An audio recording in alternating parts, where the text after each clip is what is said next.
Hello বন্ধুরা, অন্য দিনের মতো আমরা আজকেও চলে এসেছি আমাদের একটা পুকুরে মাছ ধরার জন্য। তোমরা তো জানো যে অন্যদিন আমি আসি আমার ছিপটাকে নিয়ে শোল মাছ ধরার জন্য, কিন্তু আজকে আমি এসেছি একটা বোতল নিয়ে ছোট ছোট পুঁটি মাছ ধরবো বলে। বোতল দিয়ে কিভাবে পুঁটি মাছ ধরতে হয় সেটা তো আমি তোমাদেরকে আগের ভিডিওতে খুব ভালো করেই দেখিয়ে দিয়েছি। প্রথমে বোতলটাকে সুতোটা দিয়ে ভালো করে বেঁধে নেব। এরপর বোতলটার মধ্যে আমরা মাছের খাবার দেব। অন্যদিন আমরা মাছের খাবার হিসেবে আটা ব্যবহার করি, কিন্তু আজকে আমরা মাছের খাবার হিসেবে ব্যবহার করব ভাত।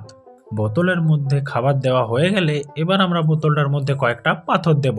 বোতলের মধ্যে পাথরটা আমরা এই কারণেই দিই, কারণ এই পাথরটার জন্য বোতলটা তাড়াতাড়ি জলের নিচে চলে যায়। কিছুক্ষণ অপেক্ষা করার পর যখন আমি ফাইনালি জল থেকে বোতলটা তুললাম, তখন আমি একটা জিনিস লক্ষ্য করলাম। অন্য দিনের তুলনায় আজ কিন্তু বোতলের মধ্যে মাছের সংখ্যাটা অনেকটাই কম। প্রথমে আমি ভেবেছিলাম যে শোল মাছ আমি ধরবো না, তারপর আমি লক্ষ্য করলাম যে আমার ব্যাগের মধ্যে শোল মাছ ধরার জন্য দুটো টগি রাখা আছে, আর যেহেতু আমি পুঁটি মাছ পেয়ে গেলাম সেহেতু শোল মাছ ধরতে আপত্তি কোথায়।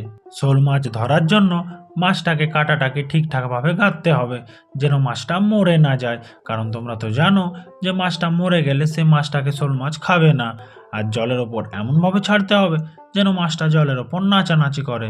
আমি ওদিক থেকে টগিটা আড়ার পর ফিরে এসে দেখি জয়দেব ওর বোতলটাকে জল থেকে তুলে নিয়েছে, আর লিটারেলি আমি দেখে অবাক হয়ে গেলাম।